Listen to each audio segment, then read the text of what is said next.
Baik, Assalamualaikum warahmatullahi wabarakatuh. Nama saya Panji Pratama Suhadani dari Teknologi Rekayasa Otomasi Angkatan 2024 dengan NIM 400403246200020 dari Angkatan 2024 Sekolah Vokasi Universitas Diponegoro. Pada video kali ini kita akan belajar tentang FreeRTOS, yaitu manajemen teks. Jadi FreeRTOS itu kepanjangan dari Real Time Operating System.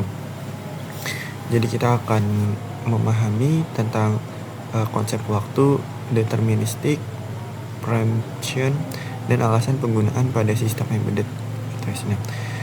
Terus kita juga pelajari manajemen tasknya seperti membuat, mengatur, prioritas, dan memantau life cycle task. Kita juga menggunakan implementasi praktis yaitu pada ESP32 yang akan kita gunakan yaitu LED. Terus juga sensornya ada sensor ultrasonik H2CSR. Terus ada kita gunakan STM32 yang akan menyalakan blink LED. Nah, terus di sini ada debugging dan best practice untuk pemantauan runtime dan desain teks yang baik. Seperti itu. Oke, kita next aja dulu. Kita memahami dulu konsep dasar RTOS atau Real Time Operating System. Real Time Operating System atau RTOS adalah sistem operasi yang dirancang untuk memberikan respon yang deterministik pada kejadian eksternal. Pada embedded system, determinisme ini krusial untuk menjamin bahwa tugas real time selesai dalam waktu batas tertentu yang ditentukan. Jadi deterministic timing adalah waktu, eksekusi, dan keterlambatan yang dapat diprediksi. Nah, di sini penting untuk kayak kontrol motor, terus komunikasi waktu dan sensor. Terus ada preemptive scheduling. Nah, di sini artinya scheduling ya artinya sudah terjadwalkan, yang mana kita akan menempatkan task prioritas yang tinggi dan menghentikan task yang rendah secara sementara untuk menjamin respon yang cepat. Terus ada low latency dan efisiensi. RTOS mengoptimalkan pemakaian CPU dan memori sehingga aplikasi embedded dapat menjalankan banyak fungsi real time sekaligus. Nah, di sini coba kita bandingin ya. Kita pakai bare metal, misalkan bare metal itu kan loopnya sequential, sederhana tapi sulit untuk konkurensi yang deterministik. Sedangkan kalau RTOS kan dia struktur ke multitasking, preemption, memudahkan pemisahan tanggung jawab antar task juga, ya gitu. Nah, di sini coba kita overview aja dari FreeRTOS. FreeRTOS adalah RTOS open source MIT yang ringan dan portable, banyak digunakan pada microcontroller dan SoC. Arsitekturnya seperti aplikasi modular seperti application, terus ada API, kernel, port, terus lalu ke hardware, sehingga mudah dipindahkan antar arsitektur. Nah, primitif sinkronisasi ini ada queue, semapur, mutex. Alat ini untuk komunikasi antar task dan perlindungan resource bersama. Terus ada portabilitas, port tersedia untuk 35 arsitektur, footprint kecil untuk tutup perangkat. Nah, di sini juga scheduler preemptive di sini mendukung prompting dan time scaling, memberikan kontrol prioritas fleksibel untuk kebutuhan real time. Nah, di sini kita pakai yang schedule-nya teman-teman. Oke, kita next saja. Nah, fundamental task-nya atau tugasnya dalam FreeRTOS, task adalah unit eksekusi yang independen atau yang kita jalankan. Kita ingin menjalankan tugasnya itu microcontroller menjalankan tugas seperti apa, kayak gitu. Nah, pada setiap task berjalan seperti thread ringan dengan resource-nya tersendiri, sehingga memahami struktur dan elemen teks adalah kunci merancang RTOS yang handal, gitu. Nah, di sini pertama untuk merancangnya itu kita perlu 3 tahap. Yang pertama, start. Setiap task memiliki stack independent, sehingga ukuran stack harus dihitung berdasarkan pengukuran fungsi dan ISR. 2. Task control block TCB. TCB ini menyimpan state, pointer stack, terus prioritas dan informasi identitas task. Terus di sini ada yang ketiga itu fungsi entry. Task didefinisikan sebagai fungsi yang umumnya berisi loop tak hingga dengan delay atau blocking call untuk memberikan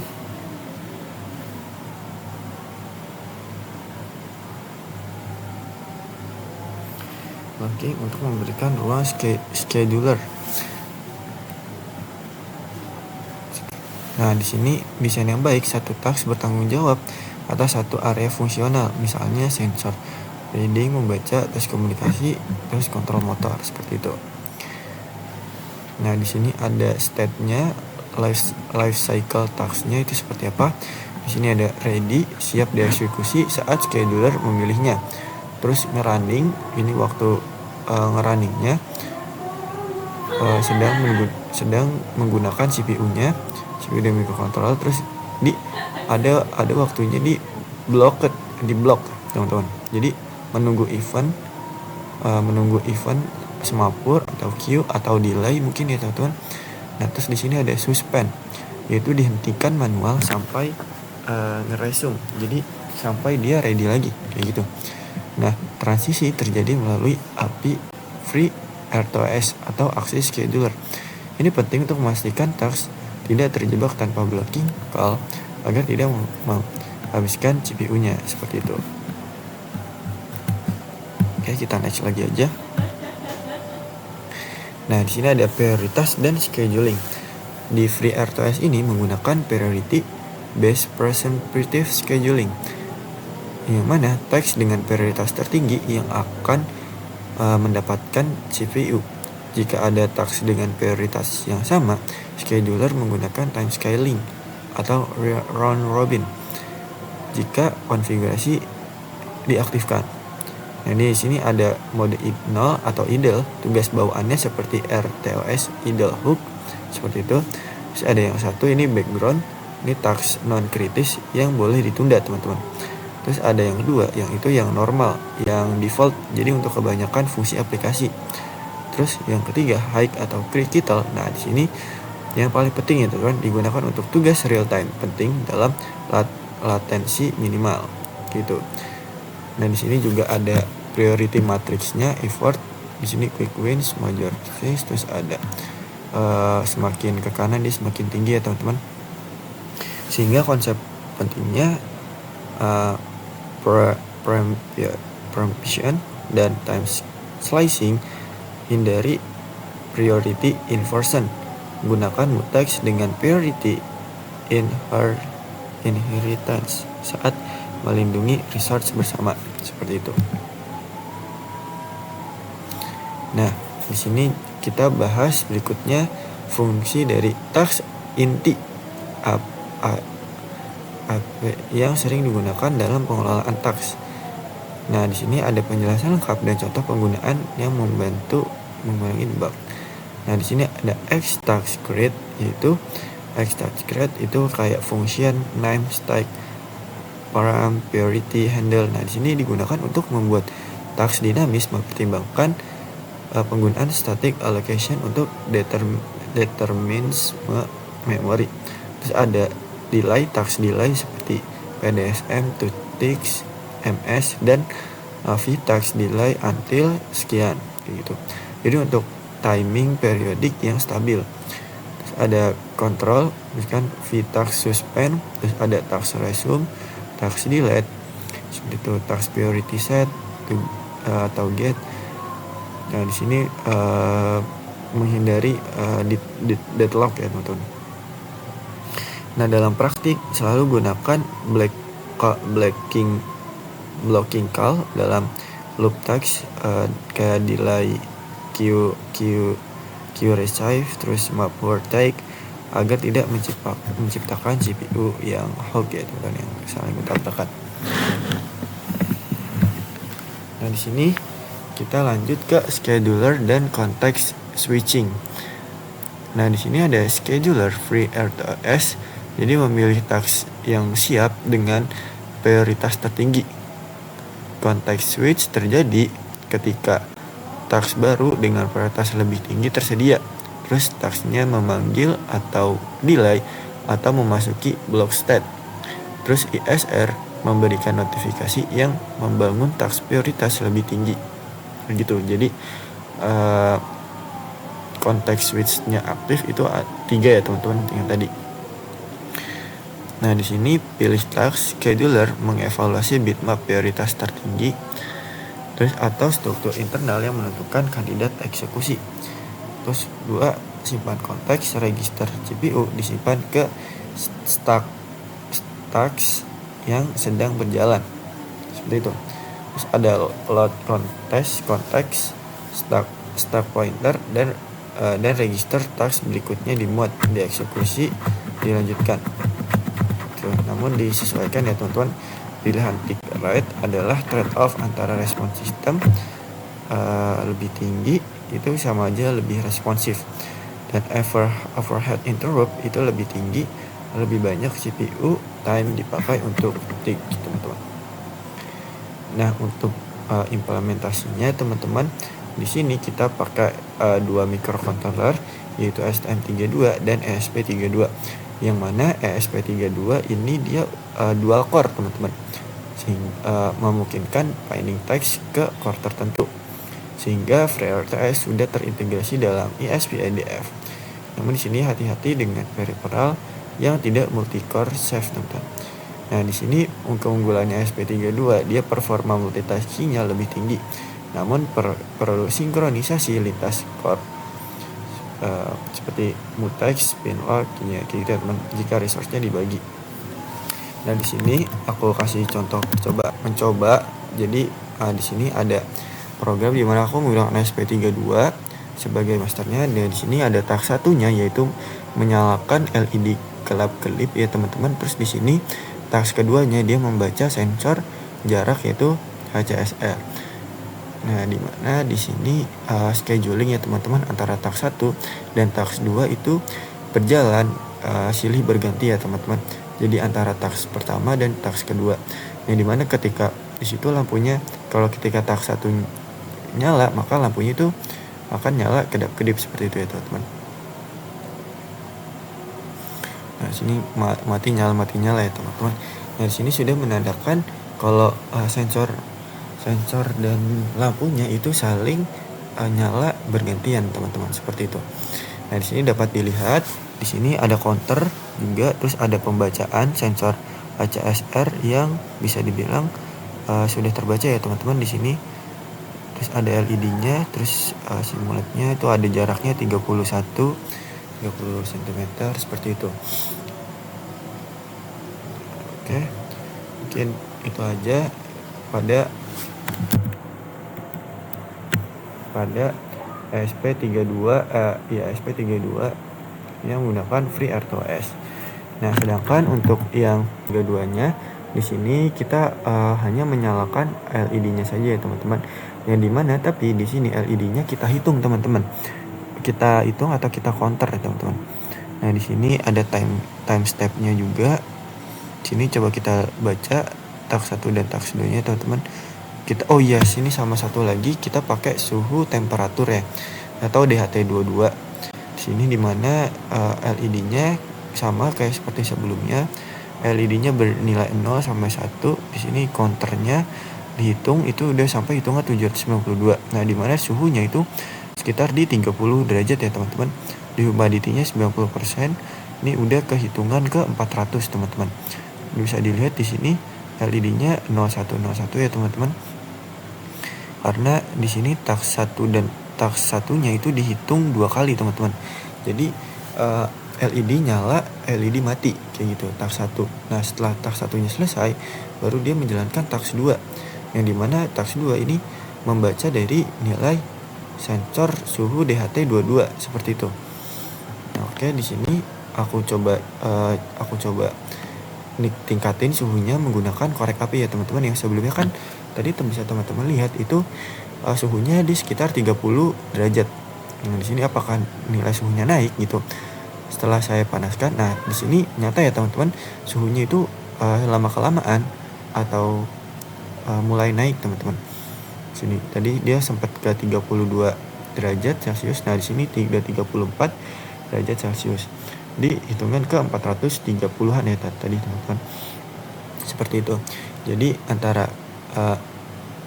ESP32 dan STM32 sebenarnya itu tidak ada yang terlalu berpengaruh pada kondisi fisiknya teman-teman.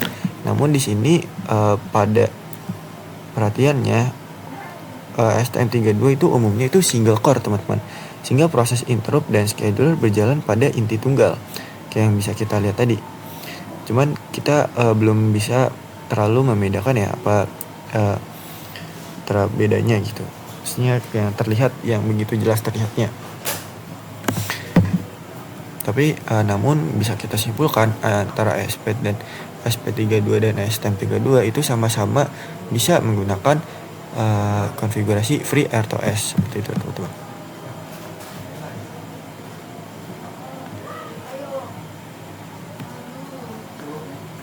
Nah, kita lanjut aja. Oh iya, di sini ada suhu dan kelembapan, lalu ada status, yaitu status normal. Jadi ketika suhunya itu di rentang tertentu, di rentang normal itu sekitar 28 sampai 30, dia itu statusnya normal. Nah, ketika statusnya itu normal, maka LED-nya itu akan nyala berkedipnya itu sebentar teman-teman. Nah, di sini nih suhunya dia normal. Nah, di sini udah mulai panas. Nah, di sini kita lihat nih. Jadi ketika normal itu lebih dari 25. Nah, lebih dari 25. Jadi suhunya itu misalkan lebih dari 25 normal. Tapi kurang dari 30. Jadi antara 25 sampai 30 itu masih normal. Tapi ketika 30 ke atas dia sudah panas, teman-teman. Nah, apa pengaruhnya? Pengaruhnya di sini, teman-teman. Jadi perubahan antara LED-nya di sini. Nah, di mana coba kita perhatiin di sini. Kita lihat. Nah, jadi ketika aku panaskan di sini, aku dekatkan biar ketika sensornya itu membaca suhunya mulai panas, nah maka statusnya akan panas, teman-teman. Nah, LED-nya akan berkedipnya itu semakin cepat, teman-teman. Kayak memberikan warning seperti itu. Memberikan warning. Kelap-kelip. Nah, di sini ada bacaannya yaitu panas. Sini warning. Nah, LED-nya kok kedap-kedipnya seperti itu, warna merah. Kedap-kedip seperti itu. Jadi untuk percobaan yang telah kelompok kami lakukan. Jadi seperti sistem peringatan atau monitoring ya teman-teman, yang memberikan output yaitu LED yang warning kelap-kedip seperti itu. Nah, di sini bisa kita lihat lagi.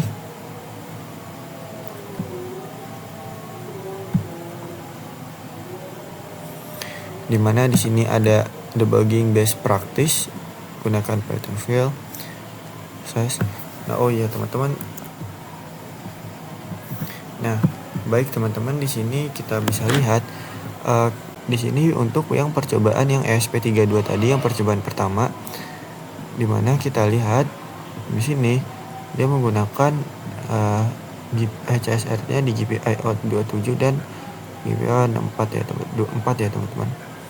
Dari sini menggunakan seperti ini GPIO GitHub-nya. Di sini untuk tampilan dari programnya ya teman-teman. Di sini ada task 2 nih. Di sini untuk PDF task 1 lalunya seperti itu.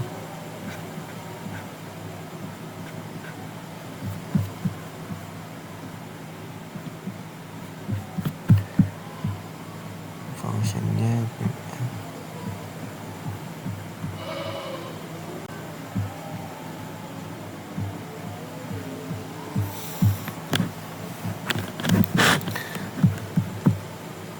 Nah, kita lanjut ke program yang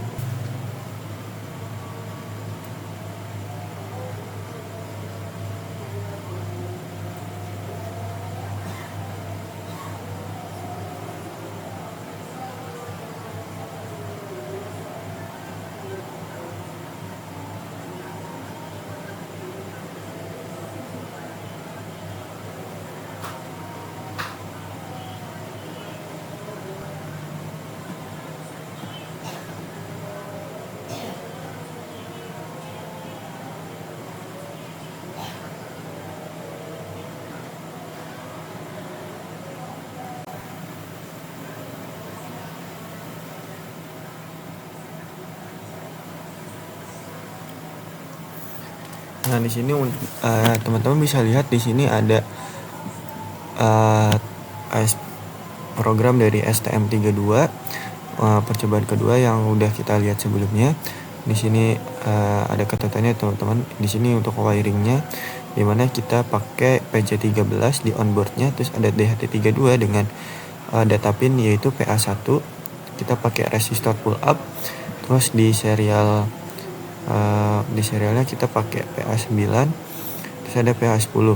Nah, dimana di sini di serial output kita pakai task 1. Task satunya itu 2 kali, yang dimana itu untuk nyalain LED dan matiin LED-nya. Terus untuk penjelasan core-nya di sini core yang core 0 ya teman-teman, atau core 1 kayak gitu. Karena itu disebutnya core 0.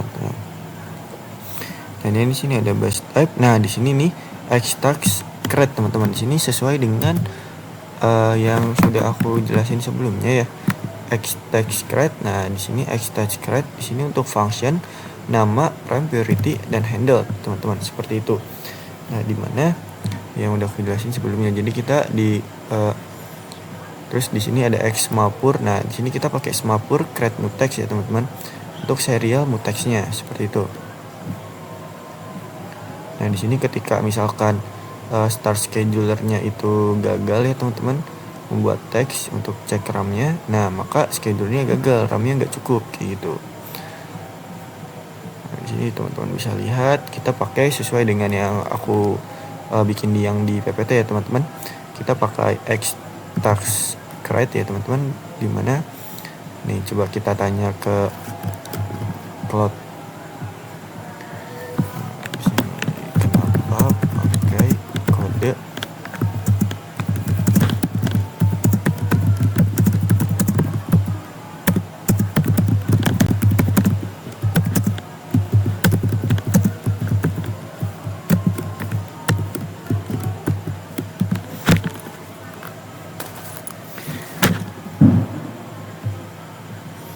nih, coba nih kita tanya.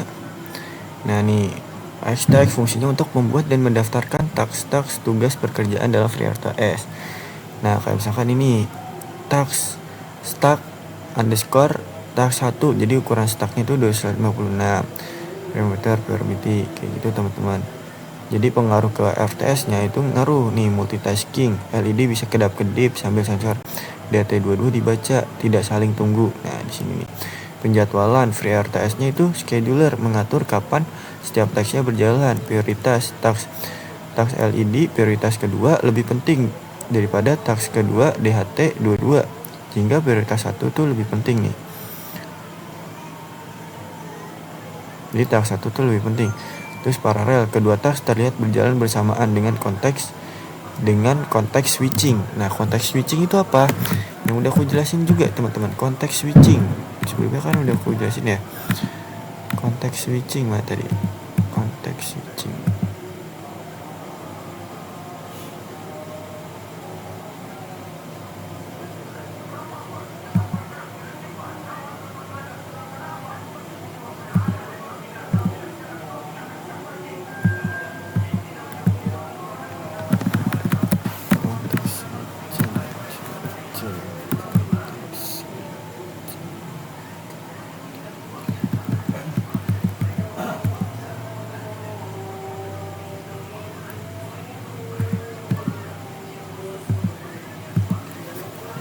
Itu ya teman-teman, aku nanti bisa teman-teman baca lagi di itunya.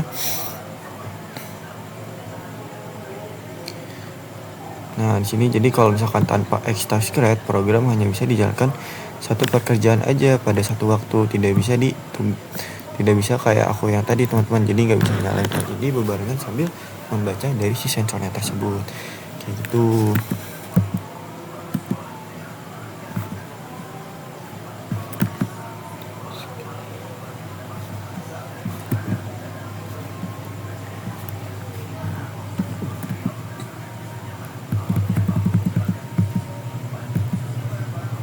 Nah, jadi debugging dan best practice. Jadi kalau misalkan kita aktifkan config check for stack overflow, gunakan pattern fill dan X-Task get stack high watermark untuk memeriksa sisa stacknya. Terus monitoring runtime, jadi gunakan runtime stacks seperti program vtask get runtime stats. Di sini teman-teman bisa lihat, dan touch hooks untuk mengidentifikasi task yang mendominasi CPU-nya. Terus kita harus menghindari priority inversion. Jadi kita gunain mutex dengan priority interchange saat mengakses resource bersama untuk mencegah inversion dan blocking lama. Sehingga task terus juga ada design task. Jadi prinsip satu task satu tanggung jawab, gunakan queue untuk komunikasi antar task dan semapur untuk sinkronisasi eventnya. Nah, misalkan nih tasknya nggak berjalan, kita harus periksa prioritas, handle, dan apakah ada blocking di tahap awal. Terus misalkan crash atau hard fault, itu cek stack overflow, terus ISR priority-nya, dan gunakan API FreeRTOS dan ISR, gunakan from ISR variants. Terus misalkan call hang system, nah di sini pastiin semua loopnya itu semua blocking atau yield agar schedule mendapatkan kesempatan menjalankan task lain. Nah di sini aku merekomendasiin gunain static allocation untuk kebutuhan deterministic memory. Dokumentasikan prioritas dan stack tiap task dan lakukan pengukuran performa pada perangkat target. Oke, jadi itu aja untuk FreeRTOS pada pembelajaran kali ini. Nanti akan ada FreeRTOS yang selanjutnya, teman-teman. Oke, mungkin itu aja yang bisa aku sampaikan. Billahi taufiq wal hidayah. Wassalamualaikum warahmatullahi wabarakatuh.